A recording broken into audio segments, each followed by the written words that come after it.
Hello दोस्तों, welcome to my YouTube channel Finlex को। एक लंबे गैप के बाद, एक लंबे समय के बाद फिर से रीस्टार्ट कर रहा हूं अपने यूट्यूब चैनल को, और आप सबके सहयोग से, सपोर्ट से ये फिर चीज़ें आगे बढ़ पाएंगी। हमारा शुरू से ही एक ही टॉपिक मेनली स्टार्टिंग फोकस जो रहा है वो है कि किसी तरीके से हम सपोर्ट कर पाए, लोगों को अवेयर करा पाए छोटे छोटे बातों पे, जिसमें सबसे अभी आज 1 जून है और आज मोस्टली स्टार्ट हो चुका है कि टैक्स की चर्चा शुरू हो गई है। कुछ फॉर्म 16 मेरे पास आ गए हैं, लोगों का कहना है कि सर ITR के फॉर्म्स आ गए हैं, अब आप फाइलिंग स्टार्ट कर दीजिए। फाइलिंग स्टार्ट से पहले मैं कुछ बातों पे आप लोगों को ध्यान देने के लिए बोलूँगा। सबसे पहला ये है कि आप 10 जून से पहले ITR फाइल नहीं करें जब तक बहुत ज़्यादा ज़रूरत ना हो तो। रीजन क्या है? अभी सिस्टम में अपडेट पूरा हुआ नहीं है। आप जब चाहें तब कर सकते हैं, लेकिन 10 जून तक सब कुछ अपडेट हो जाएगा। अभी अपडेट हुआ नहीं है, उस अपडेट का वेट कीजिए। अब अपडेट क्या होगा? उसमें सबसे पहला है कि आपका 26 ES अपडेट हो जाएगा, आपका AIS TIS अपडेट हो जाएगा। ये सब अपडेट होगा तो इंफॉर्मेशन पूरा आ जाएगा।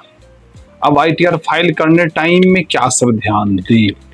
पहला आता है कि जब भी आप ITR फाइल करें तो आप फोकस रखें कि आप ITR आपका है, किसी प्रोफेशनल का नहीं।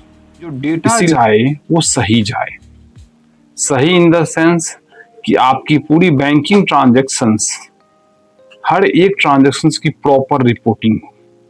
आप अपने बैंक स्टेटमेंट को रिव्यू कीजिए, उसमें कोई ट्रांजैक्शंस ऐसा है जिसकी इनकम टैक्स रिपोर्टिंग होनी है, वो आप अपने किसी कंसल्टेंट को जरूर बताइए, सर मैंने ये पैसा किसी न किसी से लिया है, किसी न किसी को दिया है, मेरे अकाउंट में मेरे वाइफ से लोन आया हुआ है, मेरे अकाउंट में किसी मेरे पेरेंट्स से गिफ्ट आया हुआ है, ये मैंने अपने दोस्त से पैसा उधार लिया था। मतलब आपकी जितनी बैंकिंग ट्रांजैक्शंस हो तो वो उस पे आपकी रिपोर्टिंग हो जाए ITR पे। ये नहीं कि मैंने वो ट्रांजैक्शन छोड़ दिया। मतलब आपको जो ITR पे देखना है, आपको अपना हर एक बैंक अकाउंट कंप्लीट रिव्यू करवाना है, भी अच्छे प्रोफेशनल से, अच्छे तरीके से, प्रॉपर वे से करवाना है, जिससे कि आपका डेटा इंफॉर्मेशन सही जा पाए। बहुत बार क्या होता है कि आप बोलते हैं कि ITR फाइल होना है, हम एक बेसिक डेटा आप देते हैं कि हाँ सर ये रहा मेरा पैन कार्ड, आधार कार्ड, बैंक डिटेल, आप ITR फाइल कर दीजिए।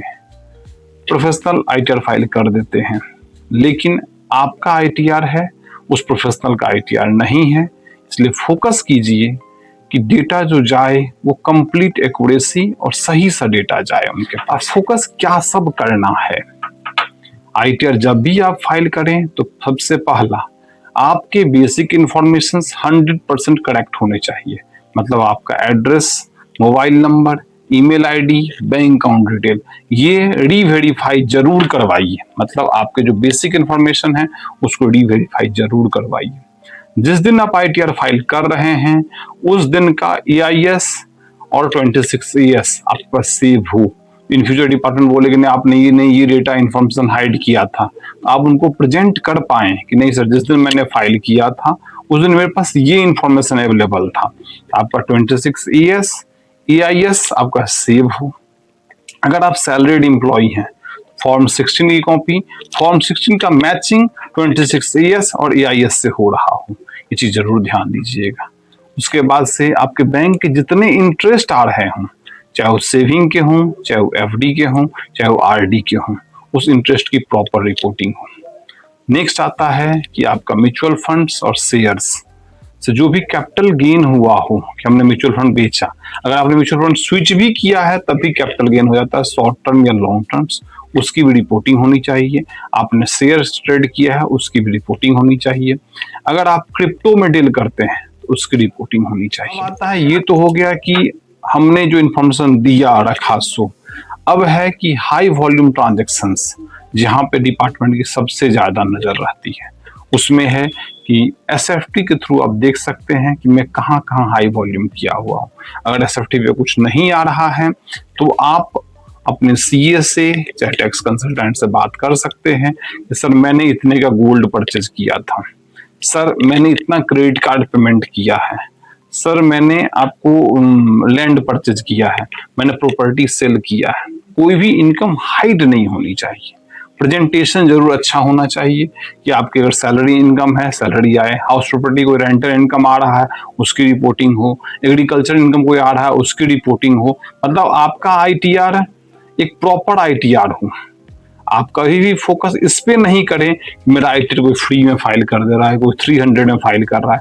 आपका आईटीआर है कि नहीं मेरा आईटीआर जो भी जाए एक वन टाइम कॉस्ट हो, लेकिन वो प्रॉपर वे से हो कि मैं कल कहीं बात कर पाऊं तो बोल पाऊं कि नहीं ये डेटा था, उन्होंने ये डाटा मुझे बताया था, उसका मैंने उन्होंने क्लैरिफिकेशन लिया था, देन फिर आईटीआर फाइल हुआ था।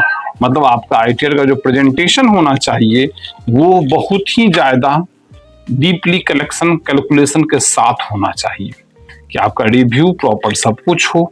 तो इसी के साथ जो मेरा ये बात था आईटीआर को लेके, सेशन को लेके, ये आप सबसे ये था। आप करने से पहले बाकी सारे पॉइंट को मैंने 5 पॉइंट्स बताए हैं। फर्स्ट, आपको अपना बेसिक इन्फॉर्मेशन चेक करना है जिसमें आपकी email ID, mobile number, bank detail, address सब मैंडेट है प्रॉपर चेक करना। सेकंड, आपका 26 ES आपको मैच करना है। थर्ड, EIS और TIS को प्रॉपर रिव्यू करना है। फोर्थ, बैंक स्टेटमेंट का आपका कंप्लीट रिव्यू होना चाहिए। फिफ्थ, आपके जो भी SFT हैं, हाई वॉल्यूम ट्रांजैक्शंस हैं, वो आपकी शेयर्स की है, ये सारी रिपोर्टिंग होनी चाहिए। थैंक यू दोस्तों। अगर आपको मेरा यूट्यूब अच्छा लग रहा हो तो इसे लाइक, सब्सक्राइब एंड शेयर्स करें जिससे कि आपके दोस्तों के पास भी ये मेरा वीडियो पहुंच जाए। Thank you.